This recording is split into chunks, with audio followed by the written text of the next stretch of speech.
En este video vamos a hablar de la fisiología de la placenta. Para poder entender bien esta clase es importante que primero vean la clase de la parte histológica de la placenta para poder comprender mejor cómo es el funcionamiento de la placenta. Bien, como material bibliográfico, los libros generales de fisiología, puede ser el Bernie Levy, el Greger, que es un libro que capaz que no es tan habitual utilizar, pero bueno, está en la biblioteca si lo quieren utilizar. El Guyton también pueden usar, el Hussey, también el Noville puede ser otro de los libros a utilizar. El Noville lo que tiene es que está en inglés y tiene mucha más información de la que necesitan, pero si a alguno le interesa particularmente ir a estudiar algún tema puntual, el Noville tiene toda la información que ustedes precisan. Bien, la placenta es un órgano sumamente complejo que va a cumplir muchas de las funciones que luego van a ser llevadas a cabo por distintos órganos sumamente especializados, como puede ser el sistema respiratorio, el sistema cardiovascular, ¿sí? Que como en la vía uterina todavía no están de todo desarrollados o no tienen contacto con el exterior, van a ser llevados por la placenta. Entonces, por un lado tiene funciones básicas de supervivencia de ese embrión, esa vida en desarrollo, y a su vez la placenta también permite que ese embrión en desarrollo tenga su propia identidad biológica, y para esto, si bien la placenta permite un íntimo contacto entre la sangre materna y la fetal, también permite separarlas, no están directamente mezcladas, o sea, permite separar esa circulación entre el feto y la madre, que permite que el embrión se desarrolle como una entidad biológica individual separada de la madre. Entonces, muchas de las funciones que luego van a ser llevadas a cabo por distintos órganos, como les mencionaba, son llevadas a cabo por la placenta. Vamos a hablar de la función respiratoria que tiene la placenta, ¿verdad? Como el embrión no está en contacto directo con el exterior, ¿sí? La placenta va a ser ese órgano de intercambio de CO2 y de oxígeno, ¿verdad? Que lo va a hacer a través de la sangre materna, ¿verdad? Y la fetal con esa unión íntima pero separada que tienen. También va a cumplir una función nutritiva, ¿verdad? Lo que luego va a ser desarrollado por todo lo que es el sistema digestivo, que en parte ya está funcionando el embrión, pero la adquisición de los nutrientes va a ser a través de la placenta. A su vez también la placenta tiene funciones inmunológicas que van a permitir como una primera línea de defensa en ese embrión, y también va a ser una primera línea de defensa la primera etapa luego en la vida extrauterina.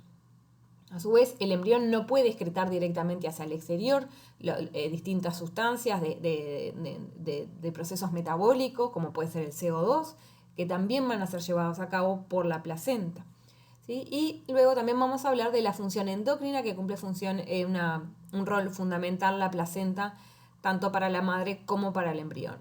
Y también vamos a hablar, que no sería una función, pero es un hecho que sucede, vamos a hablar algo de lo que son las transferencias de distintos patógenos y sustancias tóxicas que suceden a través de la placenta, que es algo que ustedes tienen que saber y manejar, ¿verdad? Porque es algo que se tiene que transmitir a nivel clínico.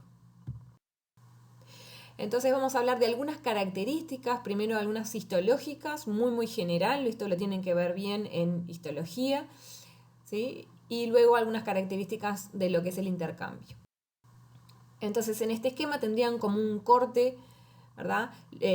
Coronal de lo que sería la placenta, en el sector superior sería el sector materno, y en la parte inferior, que está en celeste y como rosadito, sería el sector fetal de la placenta. ¿Sí? Recordarles nomás que este espacio intervelloso que está señalado es por donde circula la sangre materna, ¿sí? Que viene por los vasos o arterias espirales, ¿sí? Y en estos espacios intervellosos es que está toda la sangre materna. Y luego en las vellosidades tienen por dentro, en el centro de la vellosidad, tienen los capilares o los vasos fetales, ¿verdad? Por donde circula la sangre fetal. Este es otro esquema de lo mismo, simplemente para si alguno tiene interés en ver otro esquema que le quede más claro, es un esquema de lo mismo que vimos recién. Bien, este esquema está sacado del Nobel, este libro que les comento que está en inglés, pero que tiene muchísima información, ¿sí? Acá lo que pueden ver en el recuadro a la izquierda, en el sector inferior como en chico, tienen de vuelta un corte coronal de lo que sería la placenta. Ven esa vellosidad, el espacio intervelloso, y ven un pequeño recuadro en A que lo que hacen es magnificarlo, que es lo que ven en el sector de, digamos, de la derecha de la diapositiva. Como pueden ver, tienen el espacio intervelloso, que sería el sector más hacia arriba y a la izquierda, y luego las distintas capas de esa barrera, ¿sí?, placentaria, con el sincitio trofoblasto, el citotrofoblasto, ¿sí?, y los distintos, el endotelio del capilar fetal, ¿sí?, y luego tendrían en el sector inferior hacia la derecha, tendrían la sangre del feto. Entonces, como concepto general, esta sería la barrera de la placenta, pero ustedes la van a ver bien en detalle en histología. Bien, otra de las cosas que tienen que tener en cuenta son los distintos tipos de transporte que pueden ocurrir en la placenta, ¿sí? Pueden tener difusión facilitada, como puede ser el transporte de la glucosa, que es facilitada por un transportador. Pueden tener, que sería el ejemplo en A, ¿sí?, esa difusión facilitada. El cotransporte, como pueden ver en B, ¿sí? El ejemplo es de la alanina con el sodio. El cotransporte implica que van las dos sustancias hacia el mismo lado. El transporte activo, que sería la situación en C, que utiliza ATP, ¿sí? Podría ser la bomba de sodio-potasio ATPasa. Después, otro mecanismo de transporte puede ser por endocitosis, mediada, por ejemplo, por un receptor. Puede ser las inmunoglobulinas de tipo G, ¿sí?, la endocitosis. ¿Sí? Canales iónicos, que pueden pasar distintos iones. Pueden ser canales de acuaporina, por ejemplo, por donde pasa el agua, que esto lo vieron en renal.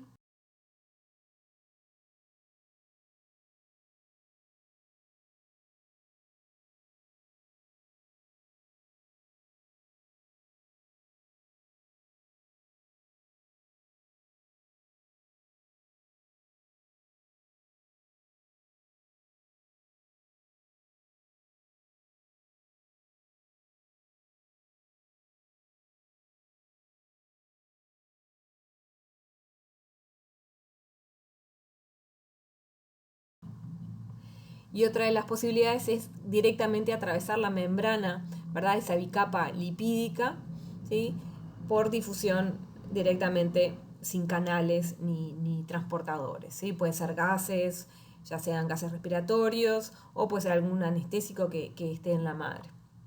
Y por último podría ser endocitosis, como vimos en la situación en D, pero sin que sea mediada por algún receptor. Bien, ¿cuáles son las variables que van a determinar el intercambio? Esto es similar a lo que manejamos cuando vimos intercambio gaseoso en la parte de cardiorrespiratorio, ¿sí? Entonces va a depender del flujo que haya en la sangre materna, o sea, el flujo sanguíneo materno, ¿sí?, que ronda más o menos entre 500 y 700 mililitros por minuto. El flujo sanguíneo fetal, ¿sí?, que anda entre 150 o inclusive 400 mililitros minuto. Esto va variando también a lo largo del embarazo. ¿Sí? La cantidad de sustancia que vaya a ser metabolizada por la placenta, o sea, no solo es la cantidad que haya en la sangre materna y en el feto, sino que sepan que también hay procesos que se dan dentro de esos tejidos placentarios que pueden generar cambios en la concentración de las distintas sustancias. Después, el área disponible para el intercambio no es lo mismo un área grande que un área pequeña. En este caso, ¿sí?, va a ser entre 11 y 14 metros cuadrados, pero va a ir aumentando, ¿verdad?, conforme avanza el embarazo, ¿sí? Y la distancia entre la sangre materna y la sangre fetal también va a determinar cómo sea el intercambio gaseoso. Cuanto más gruesa sea esa distancia, más gruesa la barrera, ¿verdad?, con más dificultad van a atravesar las distintas sustancias. A medida que va avanzando el embarazo, esa barrera es cada vez más pequeña, más fina, ¿sí?, lo que facilita el intercambio. Esto es muy similar a lo que veíamos con la ley de Fick en intercambio gaseoso. Bien, también la característica de los solutos también va a determinar el intercambio entre un sector y otro de la placenta. Cuál sea la concentración en un lado y en el otro, el tamaño de la molécula, no es lo mismo una molécula pequeña que una molécula grande, el estado de ionización en el caso de algún ion, por ejemplo, ¿sí? Por ejemplo, el ejemplo que les pongo acá, que el sodio atraviesa más lentamente que el agua y que el CO2, sin embargo, es un ion más pequeño, pero al estar más ionizado, atraviesa más lentamente. Y si están unidos a proteínas, los distintos solutos, también va a ser más difícil el intercambio entre un sector y el otro. Bien, entonces vamos a comenzar hablando de las distintas funciones que cumple la placenta. Vamos a comenzar con la función respiratoria, ¿sí? Si ustedes piensan en ese embrión que está dentro del útero, ¿sí? Esos pulmones todavía no están funcionando como órgano de intercambio gaseoso, ¿verdad? No están en contacto directo con el exterior. Por lo tanto, de alguna forma, la función respiratoria tiene que ser llevada a cabo por ese embrión. Y la placenta va a ser quien oficie de intercambiador de estos gases, ¿sí? Para que el embrión pueda cumplir esas funciones respiratorias. Entonces los pulmones en este caso no estarían participando en el intercambio gaseoso. Vamos a comenzar hablando de lo que es la difusión del oxígeno. En esta tabla lo que pueden ver son los distintos valores de oxígeno, tanto en la madre como en el feto. Pueden ver los valores maternos en lo que es la arteria uterina, ¿sí? Que es aproximadamente la presión parcial de oxígeno es de 100 milímetros de mercurio. Fíjense cómo disminuye esa presión parcial de oxígeno cuando llega al espacio intervelloso. Y en la vena uterina, como pasa a ser aproximadamente de 30 milímetros de mercurio. Fíjense luego los valores fetales, como en las arterias umbilicales, ¿sí? Hay 23 milímetros de mercurio y en la vena umbilical aproximadamente unos 30 milímetros de mercurio. Fíjense que las arterias umbilicales tienen menor presión parcial de oxígeno que la vena umbilical. Y es porque la arteria umbilical es la que lleva la sangre hacia la placenta directamente a esa vellosidad para hacer luego intercambio entre la placenta, entre la sangre materna y la sangre fetal, para luego llevar a través de la vena umbilical la sangre, en este caso oxigenada, a los tejidos fetales. El mecanismo por el cual el oxígeno atraviesa esta barrera placentaria es por difusión simple y va a depender de la diferencia en las presiones parciales entre la sangre materna y el feto, que para este caso más o menos, ¿verdad? La diferencia está entre 30 y 20, ¿sí? Hay 30 aproximadamente en la madre y 20 en el feto. Y si bien la diferencia es poca, es suficiente para hacer el intercambio gaseoso. Bien, cuando la sangre fetal sale de este intercambio, si lo comparan con la sangre de intercambio gaseoso, con la presión parcial de oxígeno cuando sale de ese intercambio gaseoso a través de los pulmones, si lo comparan con esos 100 milímetros de mercurio de presión parcial de oxígeno, en realidad acá tenemos una presión parcial de oxígeno bastante baja, que es de unos 30 milímetros de mercurio. Sin embargo, hay distintas características de la sangre fetal en relación a la presión parcial de oxígeno que hacen que igual sea eficiente lo que es el transporte y el intercambio gaseoso de oxígeno. Una de ellas, si recuerdan, hablábamos de que uno de los mecanismos de transporte de oxígeno es a través de la hemoglobina principalmente, tanto en el adulto también como en el feto. Para el caso del feto, la concentración de hemoglobina es aproximadamente un 50% más que en la sangre materna, que en el adulto, ¿sí? Y esto hace que pueda transportar más oxígeno si lo comparamos con la sangre de un adulto. A su vez, también como el gasto cardíaco del feto es mucho más elevado en relación a su peso, si lo comparamos con un adulto, hace que la cantidad de oxígeno por minuto, ¿sí?, sea mucho más elevado en relación a un adulto. Y por otro lado, una de las cosas importantes es que la hemoglobina fetal tiene mayor afinidad por el oxígeno si lo comparamos con la hemoglobina del adulto. Y esto lo vamos a ver ahora en detalle en la siguiente diapositiva. Acá lo que pueden ver es la curva de disociación de la hemoglobina que vimos en la parte respiratoria, en intercambio gaseoso. Si no lo vieron pueden ir a repasarlo.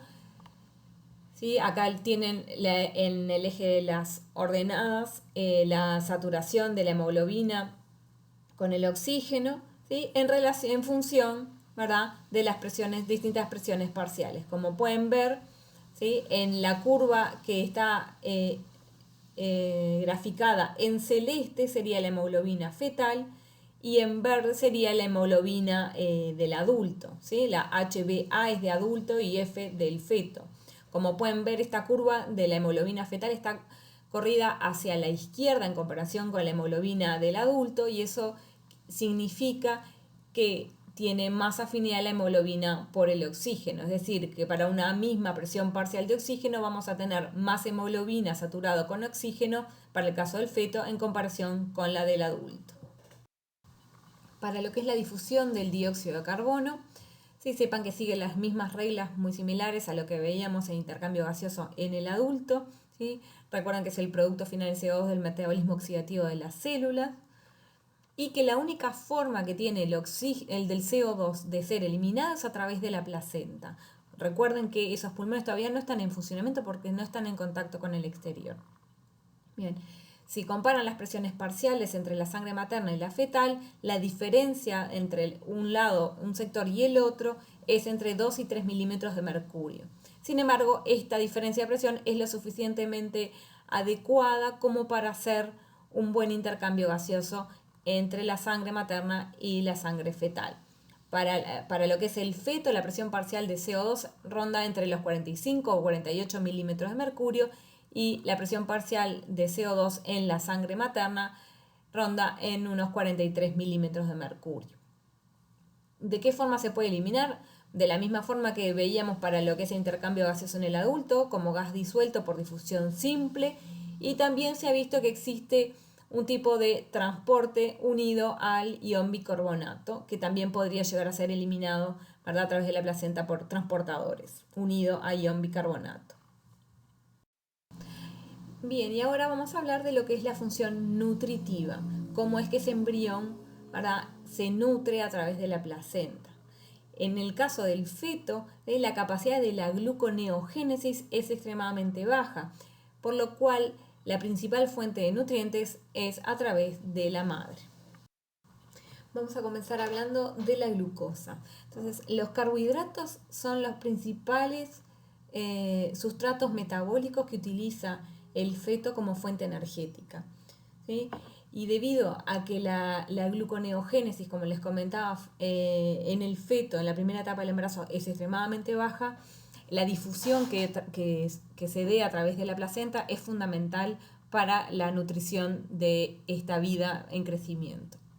La forma que atraviesa la glucosa la barrera placentaria es por difusión facilitada y va a ir de la madre hacia el feto, de la madre, de la sangre materna hacia la placenta y de la placenta hacia el feto, ¿sí?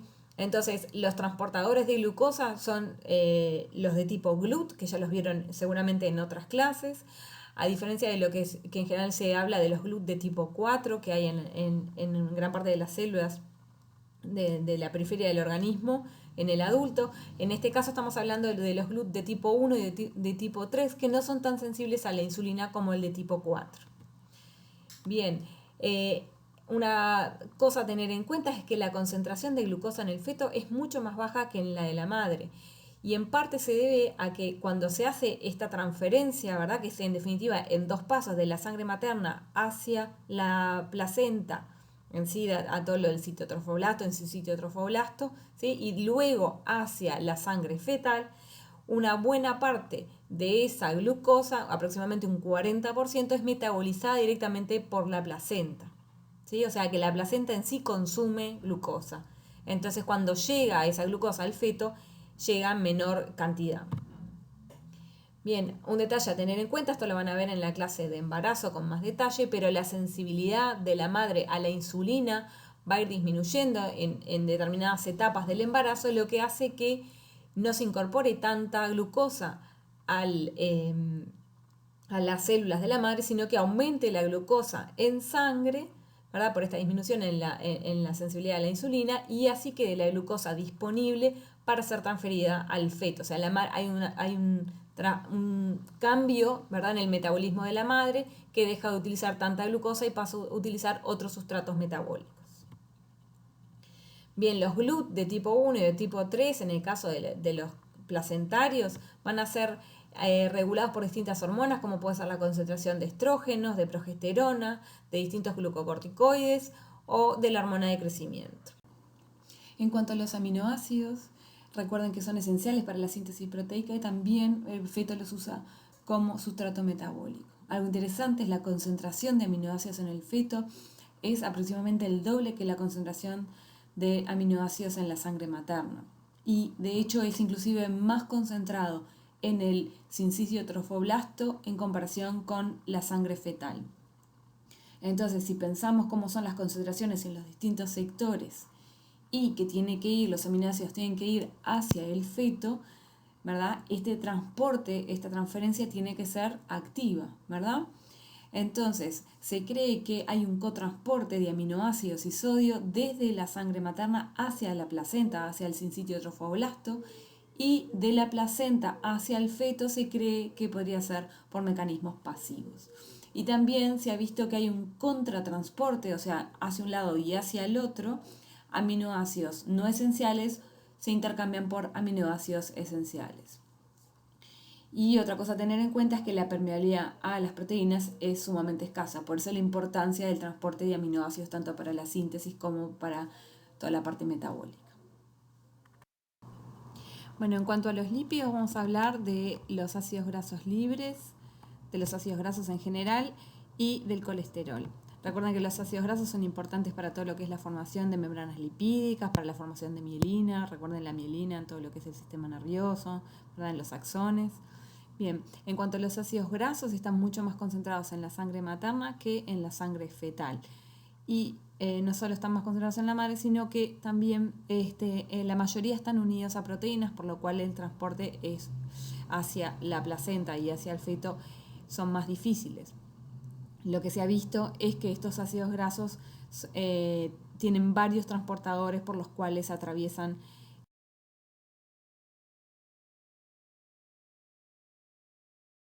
la barrera placentaria. En cuanto al colesterol, lo que tienen que saber está menos concentrado en el feto que en la sangre materna y que atraviesa la placenta con cierta lentitud.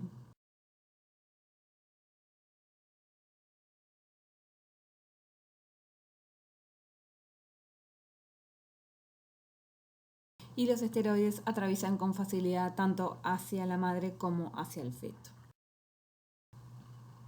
En cuanto a las vitaminas, vamos a hablar de las vitaminas liposolubles como la A, la vitamina D, la vitamina E y la vitamina K. ¿Sí? Estas vitaminas liposolubles están más concentradas en la sangre fetal, en la sangre materna que en la sangre fetal. ¿Sí? Y la fuerza de arrastre simplemente va a ser la diferencia de concentración entre un sector y el otro y va a ser por difusión simple transporte. Y van a atravesar la membrana, la barrera placentaria lentamente. En cuanto a las vitaminas hidrosolubles, en cuanto a la vitamina B, por ejemplo, y una buena parte de las vitaminas hidrosolubles, el ejemplo es la B, ¿sí? Van a estar más concentrados en la sangre materna que en la sangre fetal. Y el tipo de transporte, la forma de atravesar la barrera placentaria y llegar hacia el feto es muy similar a los aminoácidos.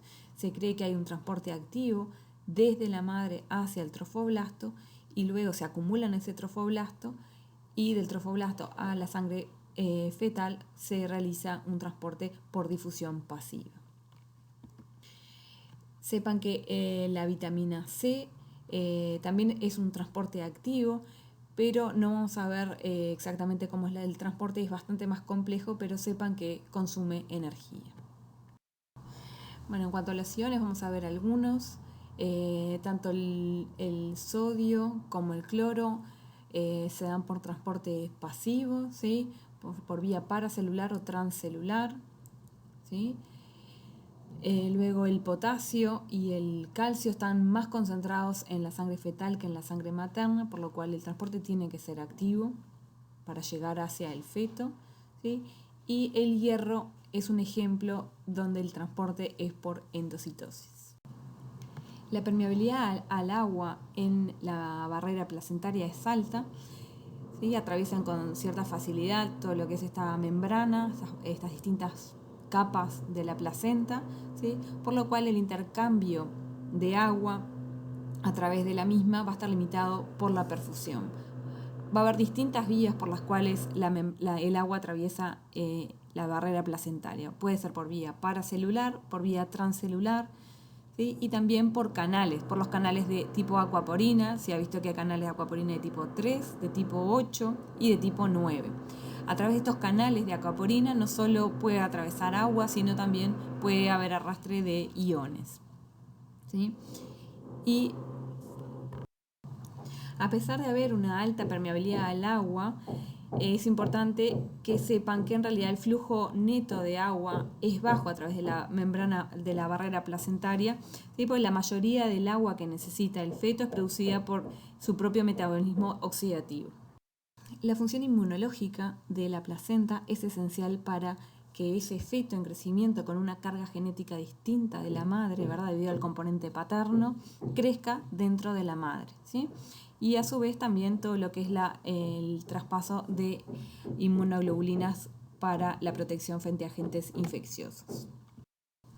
Bien, entonces, cumpliría dos grandes funciones la placenta desde el punto de vista inmunológico. Por un lado, como les dije, proteger al feto del ataque inmunológico de la madre, ¿verdad? Por esta carga genética distinta, la madre lo reconocería como algo distinto a ella. Es esto incompatible con la madre.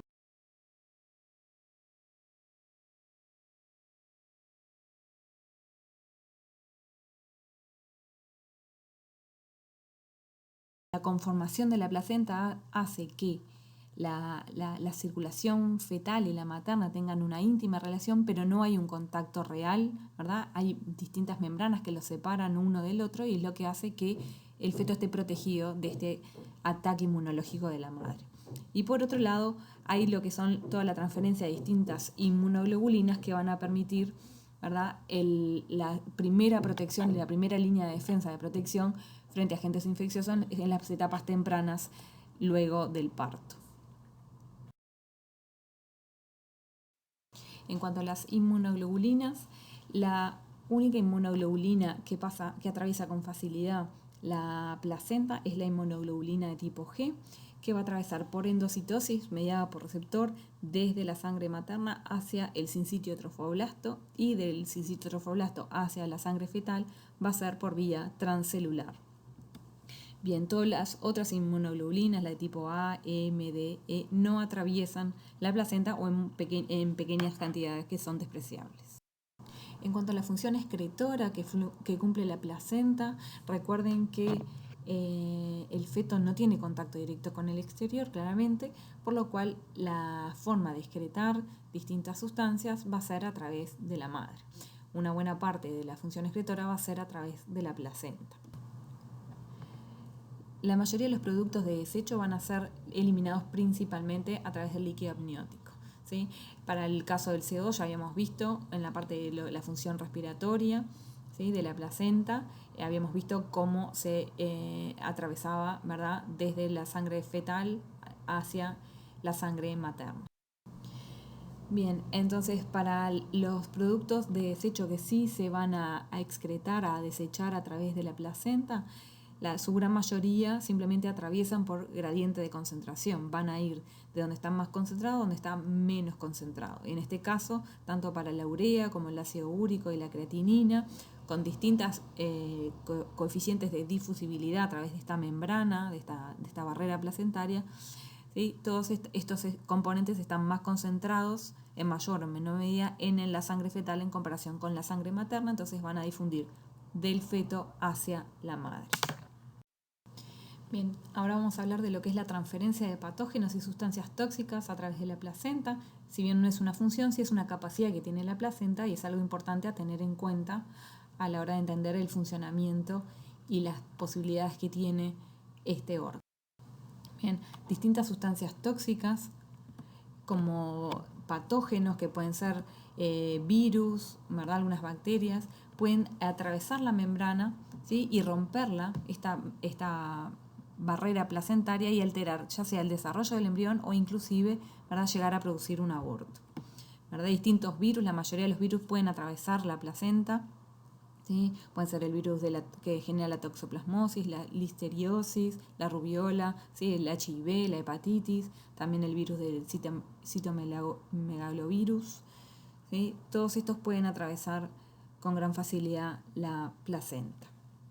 También distintos fármacos, pueden ser sedantes, analgésicos, antibióticos, ¿sí? También atraviesan la membrana, la barrera placentaria. Distintas sustancias lipolíticas, como pueden ser algunos gases anestésicos, también van a atravesar con gran facilidad la barrera placentaria y llegar a la circulación fetal muy fácilmente. En cuanto al monóxido de carbono, recuerden en qué situaciones puede estar elevado en el aire, puede ser en un incendio o en cosas más cotidianas como puede ser un ambiente con humo de cigarrillo. Recuerden que el monóxido de carbono tiene gran afinidad por la hemoglobina y también mucho más que por el oxígeno, ¿verdad? Y también cómo el monóxido de carbono es capaz de desviar la curva de la asociación de hemoglobina con oxígeno hacia la izquierda, aumentando la afinidad de la hemoglobina por el oxígeno y así quedar menos disponible para su utilización. Estas características también se dan para lo que es la circulación del feto, la utilización del oxígeno en el feto, por lo cual si hay una madre fumadora que tiene monóxido de carbono en sangre, esto también va a afectar lo que es la utilización del oxígeno en el feto, ¿verdad? Y el monóxido de carbono atraviesa con gran permeabilidad la barrera placentaria. En cuanto al alcohol, atraviesa libremente, ¿sí? Por difusión simple, y algo importante es que la metabolización del alcohol por el feto es lenta, por lo cual la exposición que tiene el feto al alcohol es más que la del adulto, por lo cual pequeñas cantidades van a permanecer por más tiempo en el feto, por más de que sean eliminados por la madre, todavía en el feto pueden continuar durante más tiempo en sangre. Pequeñas cantidades de alcohol pueden llevar a malformaciones faciales o retrasos en el desarrollo de ese cerebro o inclusive retrasos mentales. En esta tabla lo que pueden ver son distintos compuestos no endógenos que utilizan distintos transportadores placentarios. En la primera columna tienen el transportador, después el sustrato endógeno que utiliza ese transportador y luego las distintas drogas que son capaces de atravesar la barrera placentaria utilizando estos transportadores. Pueden ver como las anfetaminas, cocaínas, distintos fármacos como puede ser la aspirina, ¿sí? Como les comentaba, algunas distintas drogas, como pueden ser drogas de abuso, metales pesados, ¿sí? Como hay muchísimas sustancias que utilizando distintos transportadores o inclusive por difusión simple, que les comentaba que no está en esta tabla, pueden atravesar la barrera placentaria. Bueno, y el último punto que vamos a hablar es de la función endocrina que cumple la placenta. Vamos a ver primero algunas características generales, ¿sí? Tienen que saber que hay distintas hormonas que solo se sintetizan, ¿verdad?, por la placenta, que de otra forma no son sintetizadas por el organismo, ¿sí?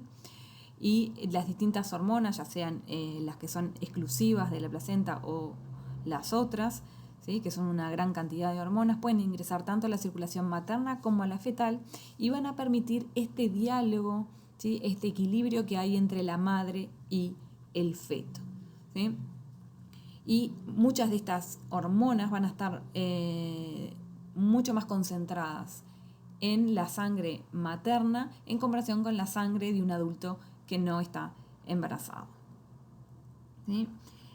Otra cosa importante que tienen que saber es que la placenta nunca se convierte en un órgano endocrino autónomo, siempre depende de sustratos que provienen tanto de la madre como del feto. Bien, en esta tabla les dejo una gran cantidad de hormonas que son sintetizadas por la placenta. Muchas de ellas son muy similares desde el punto de vista estructural a las de una mujer no embarazada, ¿sí? Y bueno, no se las tienen que saber todas, pero simplemente miren algunas como seguramente muchas de ellas las reconozcan de clases anteriores, como pueden ser, ¿sí?, la oxitocina, la vasopresina, distintas monoaminas, las IGF, recuerden de lo que era su relación con la hormona de crecimiento, la GnRH, la CRF, ¿sí? Todas son producidas también por la placenta. Esta tabla, al igual que la anterior que les puse de lo que son los distintos componentes no endógenos que atravesaban la placenta, las dos tablas son sacadas del libro del Nobel. En estas gráficas lo que pueden ver son las concentraciones plasmáticas de 4 hormonas a lo largo de la gestación, ¿sí? Ven las distintas hormonas en sangre, los niveles de hormonas en sangre a lo largo de las 40 semanas de embarazo. Recuerden que las primeras semanas de embarazo, las primeras 5 o 6 semanas de embarazo, mientras se está formando la placenta y empieza a madurar, el mantenimiento del embarazo está dado por las hormonas ováricas, ¿sí? Que están estimuladas por la gonadotrofina coriónica, que es la segunda que tiene en esta gráfica. Como pueden ver, ¿sí? Esta hormona, la hormona gonadotrofina coriónica humana, ¿sí? Está elevada, tiene un pico, ¿verdad?, en las primeras semanas de embarazo y luego disminuye sus niveles a lo largo del embarazo, ¿sí? Luego tienen el lactógeno placentario humano, ¿sí? Como al principio es muy escaso y luego va aumentando entre el segundo y tercer trimestre de embarazo. Luego tienen la progesterona y los estrógenos, la tercera y cuarta gráfica, ¿sí? Como al principio son los niveles no son muy altos, los que son liberados desde la placenta, sino que van a depender sobre todo, ¿verdad?, de las hormonas ováricas, ¿verdad?, sintetizadas por la madre, y a medida que va madurando la placenta, los niveles de estrógenos y progesterona comienzan a aumentar, ¿verdad?, para ser todavía más elevados hacia el final del embarazo. Entonces ahora vamos a ir hablando cada una de estas hormonas por separado. Vamos a comenzar hablando de la gonadotrofina coriónica humana, ¿sí? Esta es la hormona vedette, vamos a decir, porque es la hormona que se utiliza para detectar las fases tempranas del embarazo, ¿verdad? Los test de orina utilizan esta hormona como para detectarlo porque justamente es una de las hormonas que es únicamente producida por la placenta y no por el adulto. Bien, es producida por todo el trofoblasto, inclusive es producida por el blastocisto previo a que se implante en el endometrio. ¿Sí? Va a ser detectable tan temprano en sangre como 8 días luego de la ovulación y en orina unos 14 días luego de la ovulación. Como pueden ver en la gráfica, ¿sí?, que está abajo a la derecha, pueden ver las concentraciones de esta hormona a lo largo de las 40 semanas de gestación y pueden ver cómo ese pico de la HCG se da entre las 8 y 10 semanas para luego, hacia las 15 a 20 semanas, encontrar una meseta que se va a prolongar durante el resto del embarazo.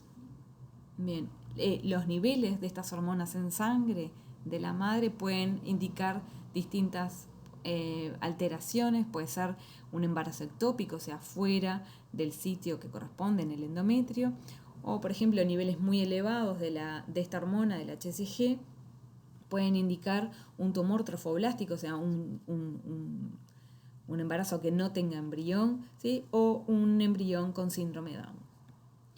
Desde el punto de vista estructural es muy similar a la hormona luteinizante, por lo cual se une a los receptores de esta hormona.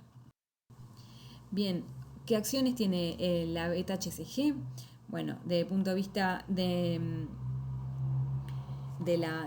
embarazo, va a prevenir la luteólisis en las primeras 10 semanas, ¿verdad? Mientras se está formando la placenta, ¿verdad?, es la HCG la que va a evitar que el cuerpo lúteo, ¿sí?, sea degradado y así mantener el embarazo, ¿verdad? Ese cuerpo lúteo va a seguir formando hormonas, estrógenos y sobre todo progesterona que van a permitir que el endometrio no se descame, ¿verdad?, y ese embrión pueda seguir implantado mientras se va formando la placenta y empieza a cumplir sus funciones. En cuanto al feto, se ha visto que el HCG es capaz de estimular la testosterona sintetizada por las células de Leydig en los fetos masculinos, ¿sí?, y también se ha visto que es capaz de estimular distintos andrógenos por las cortezas adrenales de la glándula suprarrenal del feto.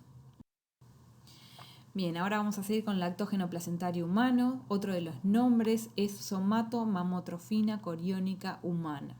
¿Sí? Es un polipéptido, ¿sí?, producido por el sincitio trofoblasto y Como pueden ver en la gráfica, de vuelta abajo a la izquierda, pueden ver los niveles de esta hormona, a lo largo de las 40 semanas de gestación. Pueden ver cómo se va elevando conforme progresa el embarazo. ¿Bien? Lo que se ha visto que es detectable a las 3 semanas luego de la fertilización, ¿sí?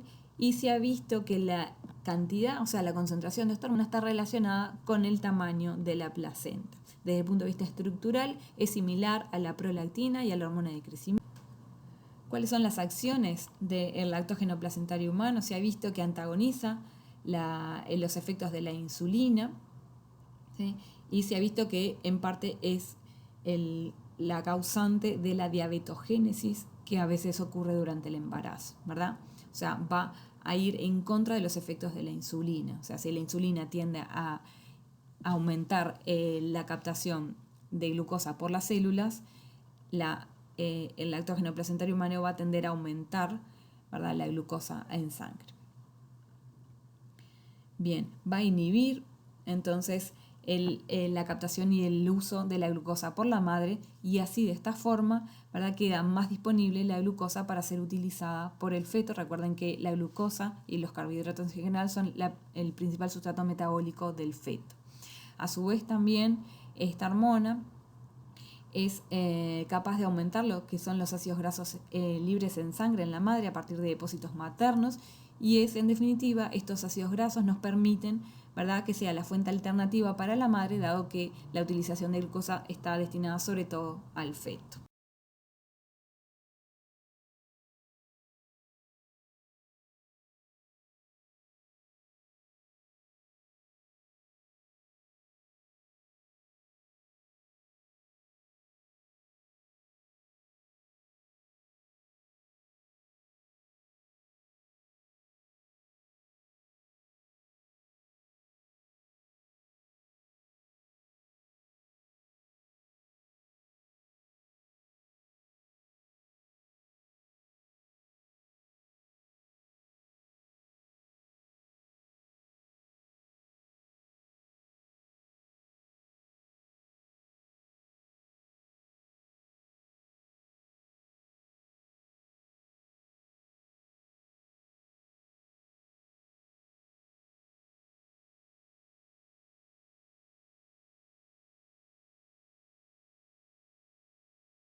Esta hormona va a promover el crecimiento fetal, ¿verdad?, estimulando distintas hormonas de crecimiento fetal, sobre todo la IGF de tipo 2, ¿sí?, la hormona de tipo insulínica de tipo 2.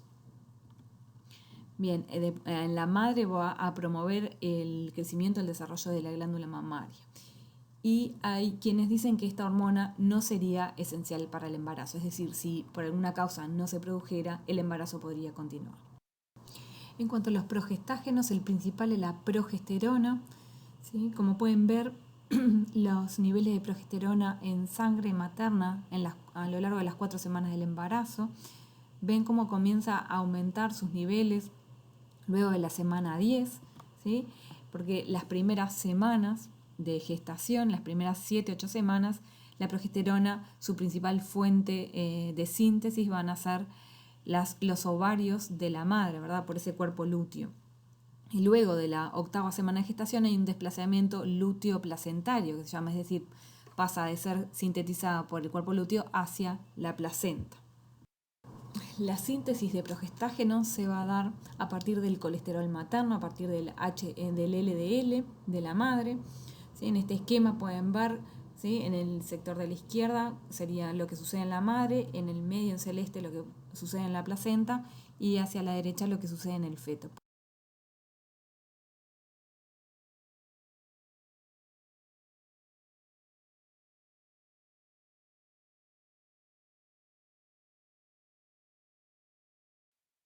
Pueden ver cómo el colesterol, ¿verdad?, en forma de LDL atraviesa la placenta, ¿verdad?, y en la placenta cómo va a formar progestágenos que pueden ir tanto hacia la madre como hacia el feto. Fíjense que también el feto es capaz de generar progestágenos, pero los progestágenos, ¿verdad? El feto no contribuye en gran medida a lo que es la generación, la formación de progestágenos por la placenta, sino que la fuente del colesterol va a venir principalmente de la madre. De hecho, los progestágenos no son un indicador de salud del feto. Puede haber muerte fetal y los progestágenos en sangre materna pueden continuar con niveles normales. Bien, ¿y cuáles son las acciones de estos progestágenos? Una de las principales funciones que tiene en la madre va a ser mantener quiesciente el miometro, va a disminuir la contractilidad de ese útero para poder mantener la viabilidad del embarazo, ¿verdad? Evitar un aborto. Bien, es fundamental para todo lo que es la implantación y va a ser uno de las principales hormonas que va a promover todo lo que es la síntesis de sustancias nutritivas para el embrión, inclusive previo a la implantación, ¿verdad? Cuando ese blastocisto va viajando a lo largo del útero previo a la implantación, y en las primeras etapas de implantación, todas las sustancias nutritivas van a ser promovidas, ¿verdad?, por los progestágenos. Bien, en la madre también es fundamental esta hormona para todo lo que es el crecimiento y la diferenciación de la glándula mamaria. También va a aumentar la temperatura basal de la madre y va a inhibir lo que son la síntesis de receptores de oxitocina. Recuerden que la oxitocina va a promover la contractilidad del útero. En cuanto a los estrógenos, van a ser producidos principalmente por el sincitio trofoblasto. Pueden ver en este caso el estradiol, los niveles en sangre a lo largo de las 40 semanas, en esta gráfica que ven abajo a la derecha, ¿sí? Y de los estrógenos, el principal producido por la mujer embarazada es el estriol, ¿sí? Y de hecho el estriol es un gran indicador de la salud fetal. Si hay muerte fetal, las concentraciones en sangre de la madre de estriol, de esta hormona, disminuyen sustancialmente. Y ahora vamos a ir viendo por qué, porque depende en gran medida para su formación del feto.